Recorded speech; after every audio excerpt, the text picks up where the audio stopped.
সকল বাংলাদেশির অধীর অপেক্ষা আইপিএলের মেগা অকশনে তোলা হবে টাইগার ক্রিকেটারদের নাম। কেউ না কেউ দল পাবেন সেই সম্ভাবনাও তো থাকে, কিন্তু দল পাওয়ার সম্ভাবনা দূরে থাক, নিলামেই তোলা হয়নি একাধিক বাংলাদেশি ক্রিকেটারকে।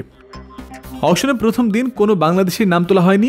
দ্বিতীয় দিন প্রথম বাংলাদেশি হিসেবে ওঠে মুস্তাফিজুর রহমানের নাম, তবে তাকে কেনেনি কোনো দল। এরপরে লেগ স্পিনার রিশাদ হোসেনের নাম উঠলে তাকেও কেনার আগ্রহ দেখায়নি কেউ। 3 নম্বর বাংলাদেশি হিসেবে এদিন ওঠার কথা ছিল লিটন কুমার দাসের। নিলামের তালিকায় 247 নম্বরে ছিলেন এই উইকেটকিপার ব্যাটার। লিটনকে কেউ দলে নেবে এই ভাবনা যখন বিভোর টাইগার ভক্তরা, তখনই হঠাৎ তারা খেয়াল করলেন লিটনের নামই ডাকা হয়নি। লিটন কুমার দাস আনসোল্ড নন, লিটন কুমার দাস প্রথমবারে থেকেছেন আনকল্ড। নগদের সর্বোচ্চ বার 167 টাকা রিচার্জে পাবেন 1 লাখ টাকা পুরস্কার। আরও আছে প্রতি সপ্তাহে পুরস্কার ও ক্যাশব্যাক। আনকল্ড নামক এই টার্মের সাথে খানিক পরেই জুড়ে গেছে বাংলাদেশের আরেক ক্রিকেটার তাওহিদ হৃদয়ের নাম।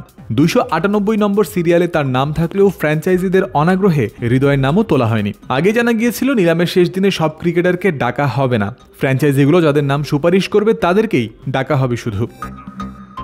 দ্বিতীয় দিন নিলামে তোলার কথা সর্বোচ্চ 143 জন ক্রিকেটারকে, যেখান থেকে আগেই কাটা পড়েছে লিটন ও হৃদয়ের নাম। এর আগে প্রথম দিন নিলামে তোলা হয় 84 জন ক্রিকেটারকে, সেখান থেকে দল পেয়েছিলেন 72 জন।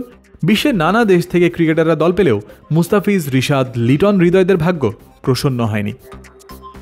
জয়ন্ত বিন্দু, ক্রিক ফ্রেন্সি।